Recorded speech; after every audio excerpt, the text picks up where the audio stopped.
This is K.M. Weiland, and you're listening to the 449th episode of the Helping Writers Become Authors podcast. I finished my first full edit for my Portal Fantasy sequel, Dreambreaker, this week. And I had to laugh this morning when I happened to look through a post I'd written last summer saying I was shooting for 120,000 words on this book. Haha, a year later, here I am, having ended up with 220,000 words. I was hoping to cut 20,000 in this first edit, but only managed 8.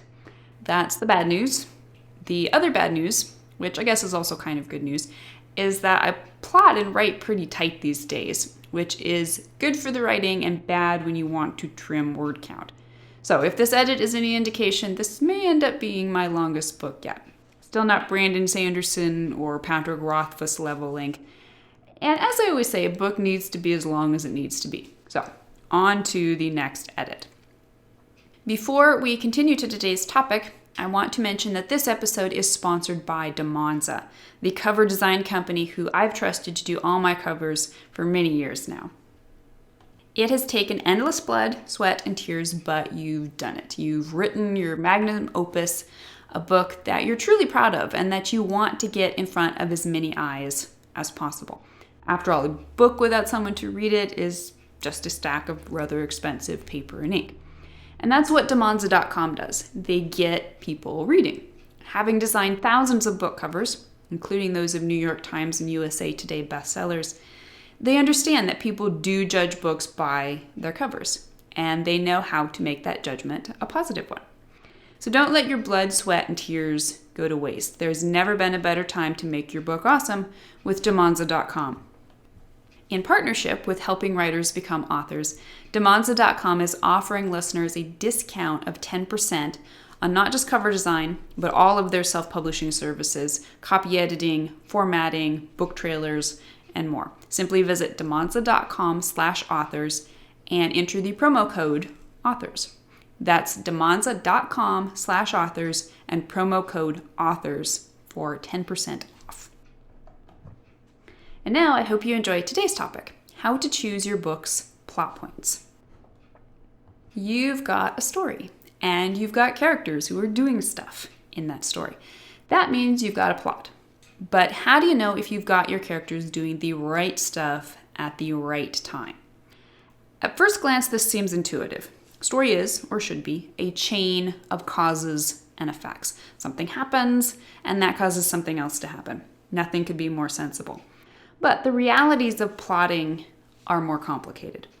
If you're attempting a specific artistic effect, and you should be, then it's probably not going to suffice to just let your story's events pour onto the page at random.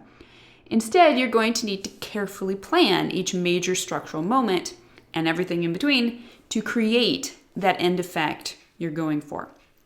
Regardless whether your personal method favors plotting or pantsing, applying an understanding of structure to your story offers you a great advantage.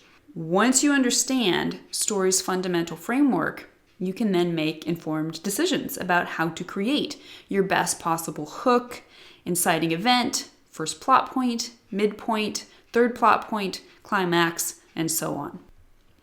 However, sometimes this sounds simpler and more obvious than it is in actual application, as evidenced by so many recent stories.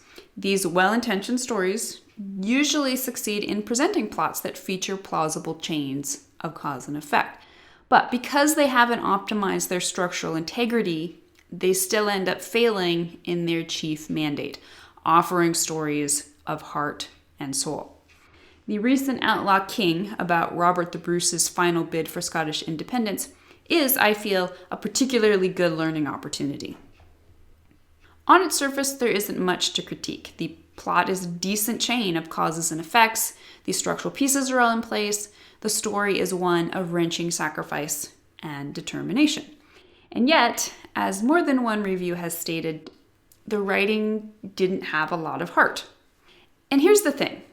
This story could easily have had it all. It's all there, waiting to be mined. A better understanding of structure and theme would have created better organization, which would have incalculably amplified the story's power, effectiveness, and, yes, heart. So if that sounds like something you'd like to accomplish in your own story, let's take a look at just how to make it happen.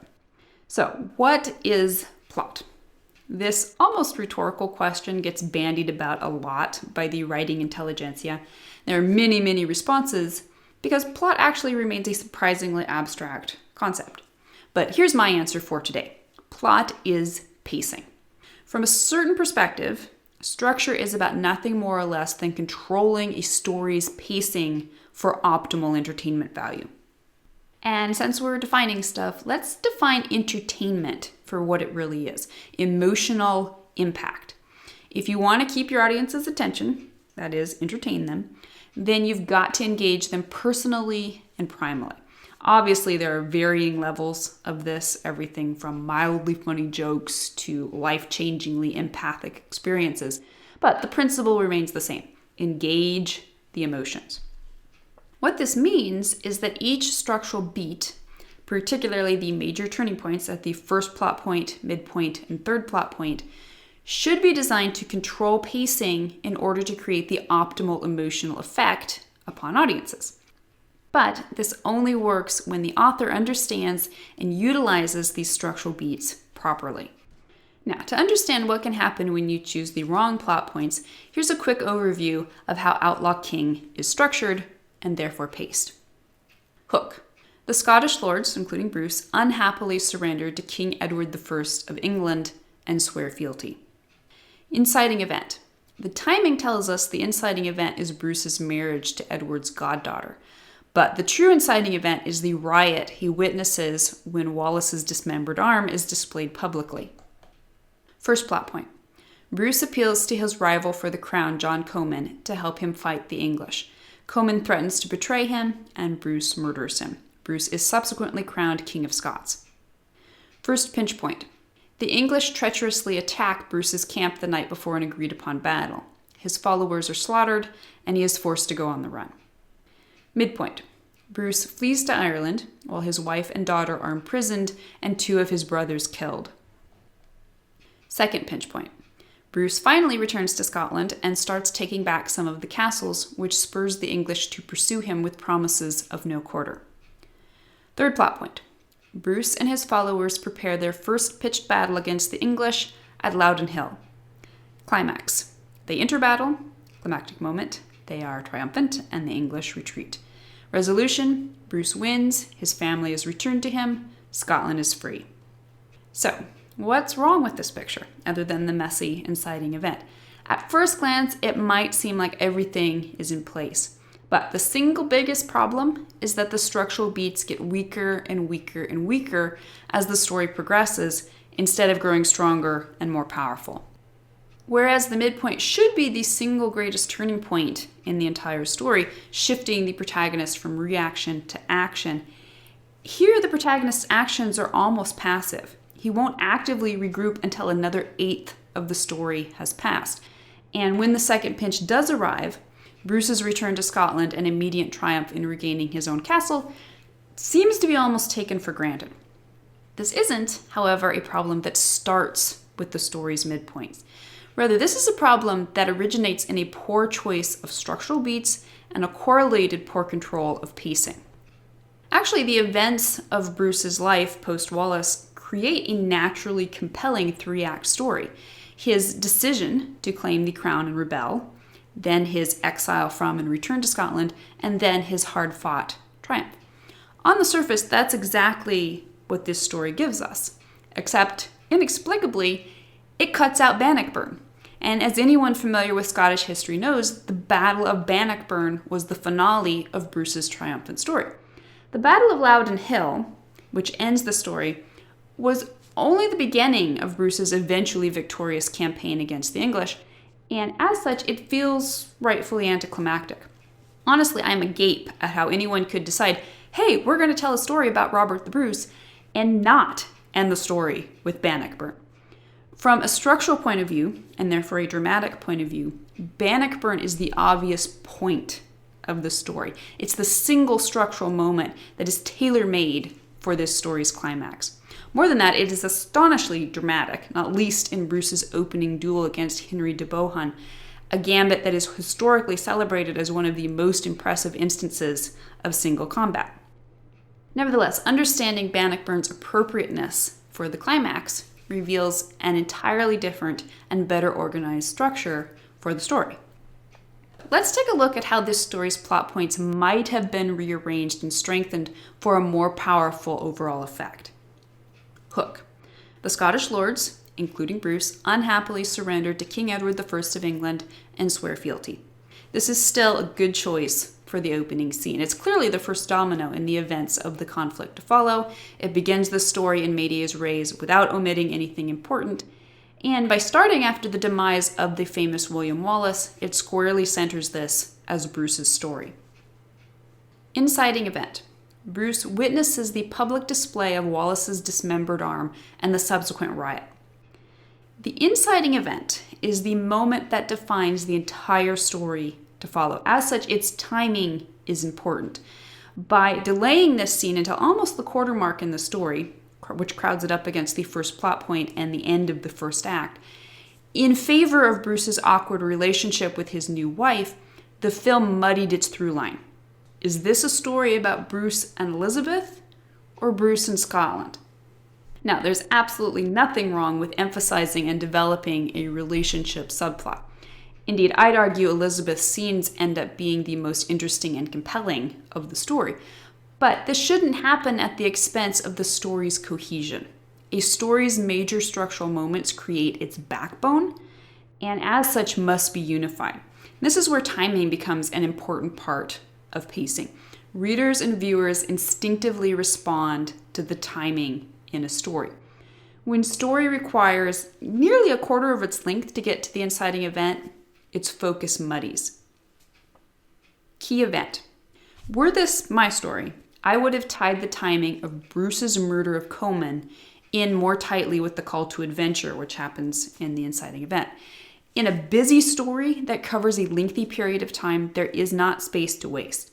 By tightening up the first act to provide better timing for the inciting event, this far more consequential scene with Comyn could be given more weight, leading directly to the first plot point when Bruce is crowned king and immediately goes to battle against the English, who treacherously attack his camp the night before the agreed upon battle. His followers are slaughtered, and he is forced to go on the run. Now that the setup of the first act is complete, we have reached the story proper, Bruce's fight against the English.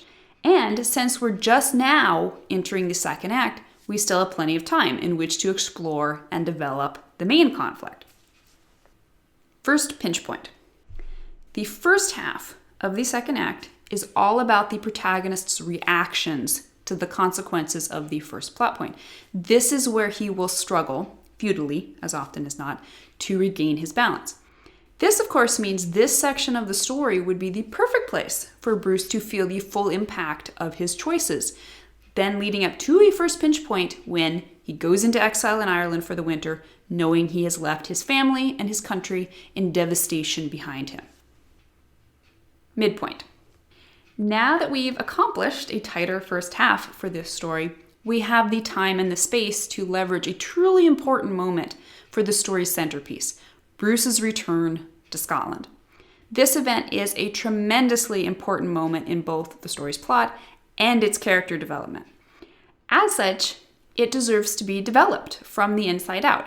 In addition to providing the protagonist a swivel point from reaction to action in the exterior plot, the midpoint should also function as a moment of truth within the character's interior arc.